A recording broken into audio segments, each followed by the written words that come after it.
whole armies to flight.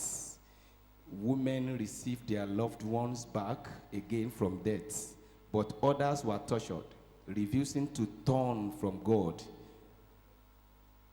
in order to be set free. They placed their hope in a better life after the resurrection. Praise the living Jesus. Can you spread your right hand and say, uncompromising faith? Can you do like this? Then, territorial expansion. Uncompromising faith, territorial expansion. These are the major things we want to look today. Remember, we are considering principle for territorial expansion. There's a particular statement of Paul in 2 Timothy chapter 3, verse 14. That is what I captured as our memory scripture. I will read it from here, then you will say it after me. But you must continue. Let's say that. Again. In the things which you have learned and been assured of, knowing from whom you have learned them. We are going to say it again. But you must continue in the things which you have learned and been assured of, knowing from whom you have learned them. Yes, uncompromising faith for territorial expansion. Why do we choose the book of Hebrew for this topic?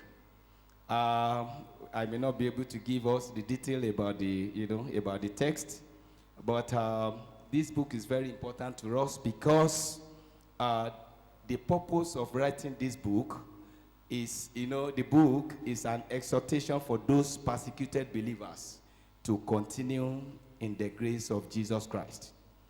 And when you look at the key verses, there are about 5 key verses in this book of Hebrew. But the one that is, that is compatible with my topic is 11 verse 1. Now faith is being sure of what we hope for and certain of what we do not see. And finally, concerning that book, when you look at the practical application of the book of Hebrew, there are 2 major things that we want to learn there. Number 1, the book is rich in foundational Christian doctrine. And number 2, the epistle to the Hebrews also gives us encouraging examples of God's heroes of faith who persevered, that is, refused to compromise, who persevered in spite of great difficulties and adverse circumstances in order to make impact.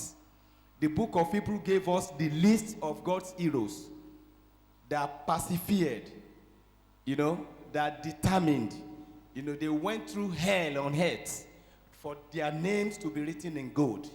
And, with that, we see that this book is very, very important because we are looking at uncompromising faith for something, for territorial expansion. Let me quickly go to the introduction. There's a particular writer, he's an author, he's also a motivational speaker known as Sunday Adelakun. Many of us might have run into his, works. He says something that I want to quote. Saying one of the secrets a nation can unlock to have material wealth is having a leader who will take an uncompromising stand to establish truth and honesty as a rule of building. We unlock, uncompromising stand as a principle to build the nation. And when you look at that quote very well, that is exactly what we are trying to see in the life of Moses. No wonder chapter 11 of the book of Hebrew, reserves about 10 verses for Moses alone. When you look at Hebrew chapter 11, I don't think there's anybody that have, information compared to Moses concerning his faith. Every type of faith you can talk about was exhibited by Moses. When you are talking about uncompromising faith, you need to know that there are different types of faith. One of them is uncompromising faith, which we are considering today. I know many of us, we have many of them, saving faith, living faith. There's a particular faith that Bro James and Bro Paul were, they were dragging. Faith alone, faith with works, faith without works. We have all types of faith like that. But the one we are looking at, I had another one on Saturday morning. That is the one that David exhibited before Goliath. Someone referred to that as a confrontational faith. When David was, before Goliath, he said, that God will deliver you to me. God will deliver. He was telling Saul, let me go to that Philistine, and I know that my God will deliver him into my hand. That is another kind of faith. But we are looking at uncompromising faith.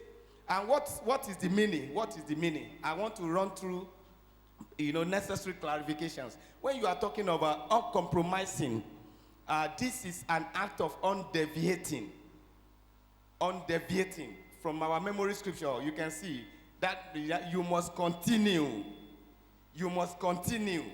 undeviating in one's belief or adherence to a principle or point of view. But where we are having problem is this. Thank God for that memory scripture. But you must continue in the things which you have learned. Not only that, and the things which you are being assured of. And not only that, you need to know from who. Somebody can leave this auditorium now and want to exhibit uncompromising faith, and you will continue being hard, being, rigid about some things that cannot help you. And that is why you cannot just continue with, it is good for a child of God to be stubborn. If you are stubborn with something that you are assured of, something that you know who taught you, something that you know the source, something that has been sealed by the Bible, and you can now go out and be very hard about that. That is what we are talking about. But many people are stubborn, many people are rigid, many people believe that they are not compromising, and when you look at what they are rigid about, they are something that cannot help their future. That is not the concern of this topic. I think we can do that later. But what you are saying is that what you are assured of, what you are being taught from our fathers, from our classes, from our pastors, please permit me unquote. There are many things many of us have gotten that need to be deleted from our system, that cannot even help our future, that cannot even help our expansion. Most importantly, when it comes to some principles of faith. But you need to know what you are being taught and who. And that is why you can now make it part of you and begin to live with it. Uncompromising faith. Let us quickly look at some people in the Bible that exhibited this kind of faith. For example, now let us look at Jericho experience. Only that song that we learn.